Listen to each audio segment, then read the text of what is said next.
gusto ko mga guys punta sa KFC. Kaya nga pagpunta kayo dito, ay bisita nyo naman po kami para mag-bless ko po kayo. Katulad ko ng nanay nyo.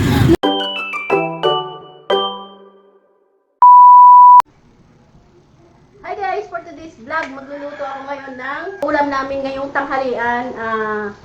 Pakbet at pritong tilapia. Anong manok? Anong manok? Andito na naman si Singit, si Zainab! Ay, may bago pa sa akin. Sa akin po. Layo ka na po, magpiprito si Mami. Oh! Ayun na guys, nagpunta kami ni Mang Ron ng palengke. Hindi ko na nadala yung cellphone ko kaya hindi na ako hindi ko na kayo na isama doon. Kasi lobat ang aking cellphone.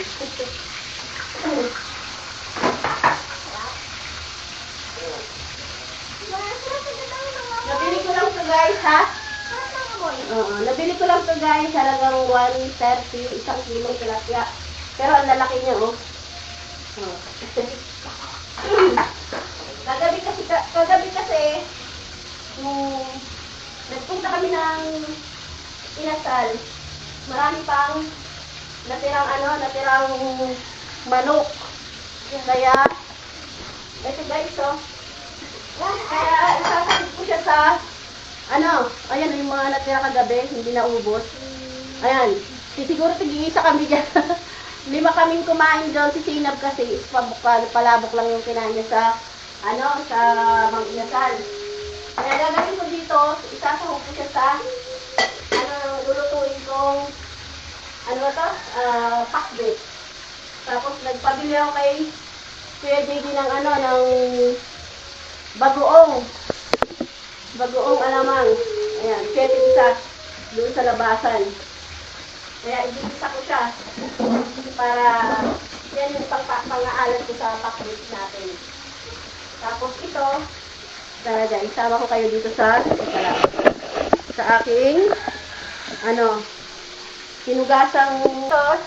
Nilagyan ko siya ng asin para tanggal ba, bakterya talaga. Hindi.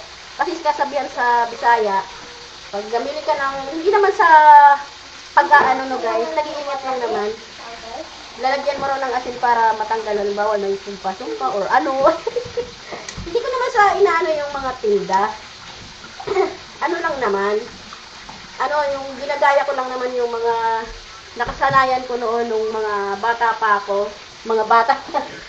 Kasi ganun sa probinsya. Kapag halimbawa may nagbigay, ayos ko muna tong camera ko. Nilalagyan ng asin. Lalo na kapag gabi yung binigay. Kailangan, pag may nagbigay, mo muna, patatagalin mo muna po. Ay, huwag ka magpapakita. Malido ka? O, sige. Huwag mo papakita. Huwag ka dito. Makita ng guys, oh. Pinapatagal mo na sa lamesa bago ka Ha? Hindi, nakabukas yan. Oo, ganyan lang talaga yan. Tapos, ayun nga guys, kailangan, huwag muna kakainin agad-agad. Layo natin ito. Kasi, malinaw ba dyan? Kasi para malaman kung tapos lalagyan ng asin o kaya pipigaan ng kalamansi. Kasi baka yung mamaya, aswang yung nagpili. Joke lang guys. Hindi naman sa guys, naikwento ko lang Kasi ganun sa probinsya. Ngayon nyo lang, pag probinsya, yun lang naman yung nakasanayan ko kasi noon. Nakikita ko sa mga auntie ko, mga, ha?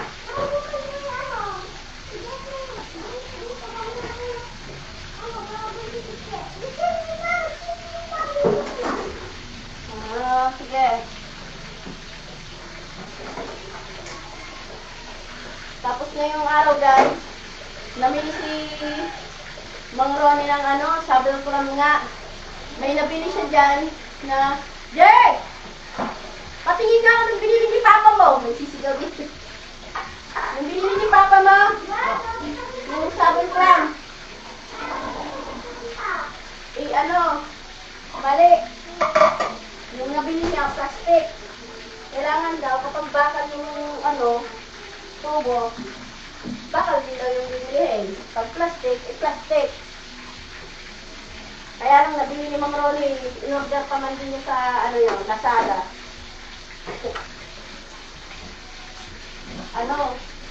Hindi pwede, malaki. Ito, oh. Ito guys, oh. Diba, malaki, oh. Ito yung nabili niya sa, yung sample clam na ilalagay niya dun sa tubo. Tapos dito yung, yung maliit na tubo, yung, ano ba yun? PPR, na binili namin nung nakaraang linggo. So, yun, mali na naman to, kaya sabi kong maggagawa, hindi na pwede to. Kaya yun, naghahanap si Mang Ronnie, sana makaabot siya, kasi alam niyo naman, pag linggo rito, half day lang. Kaya yun, naghahanap si Mang Ronnie sa, maaga siyang nagpunta doon. Balikan natin ito. Hindi pa masarap sa prito tilapia yung malutong, spicy crunchy. Tapos pag nagluluto ako, ay nagpipigyan ko siya ng pitchin. Para pang palat sa ating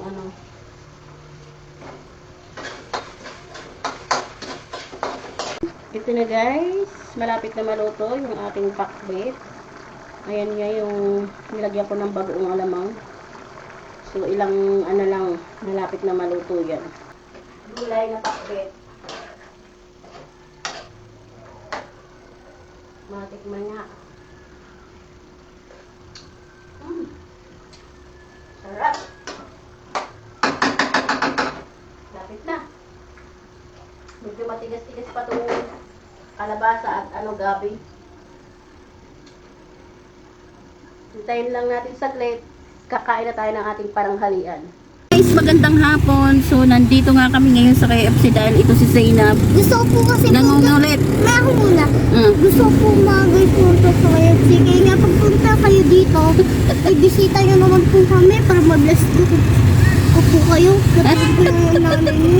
Na-bless ko pag may sakit po. Gusto kasi ni Zainab, mag-KFC lagi kasi namin nadadaanan to. Lagi niya sinasabi na punta raw kami dito. At di pa raw siya nakapunta dito sa KFC. Ngayon, kararating lang namin dito. Ay si Mang Ronnie, punta na doon dali. Papa mo. Ngayon na si Zainab. Matagal niya na sinasabi yan, mag-KFC daw kami. Tara na doon na si Zainab at saka si si Mang Ronnie. First time ni Zainab pumunta dito sa KFC. Matagal niya na gustong pumunta rito eh. Kaya naman ang totoo guys ay naawa talaga kami sa mga sarili namin. Pero okay lang yun. Mahalaga ay napasaya namin si Zainab sa kagustuhan niyang kumain dito sa loob ng KFC. At nakikita nyo naman guys kung gaano kasaya si Zainab. Kala mo ba ngayon lang siya nakapasok dito sa KFC? Ay totoo naman. Tapos na ngang naka-order si Mang Ronnie sa counter. Kaya naman ako naman ang kumuha ng kutsara dito sa may gilid. Si Mang Ronnie naman yung kumuha ng mga order. Grabe nga ng tuwa ni Zainab. Dahil sa hindi naman talaga kami malimit kumain sa ganun. Talaga namang napag-iiwanan kahit puro high-tech na talaga yung mga ginagamit ngayon. Sabi ko nga kay Mang Ronnie kung okay lang ba siya. Sabi niya ay parang kinakabahan siya ng kunti. Mas lalo ako natawa sa sinabi ni Zainab. Huwag daw kakabahan si papa niya at siya raw ang bahala. Habang kumakain nga kami, sabi ni Mang Ronnie, lalaki daw doon na sa may malapit sa counter na kumakain. Parang tatawa-tawa daw sa kanya. Dahil siguro sa hindi kami marunong umorder. Sabi ko na nga lang kay Mang Ronnie ay hayaan. Ang mahalaga ay may pera kami at may pangbayad.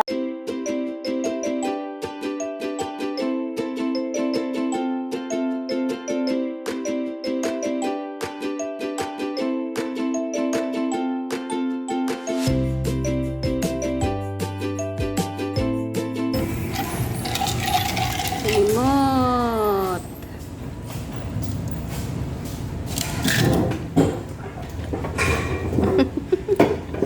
Grabe naman, nakano na yan.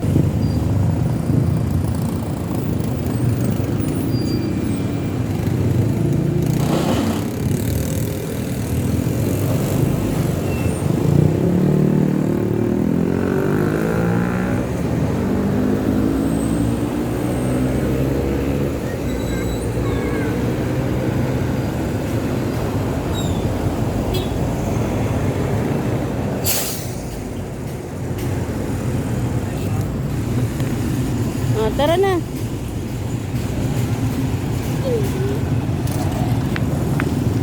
Na. Uwi na kami guys ni Zainab. Opo. Tapos na mag-KFC. Mami, Bye-bye, KFC. Bye-bye, KFC. I will miss you to the next year. Next year ulit. Ha? Next year ulit. Bye-bye, KFC.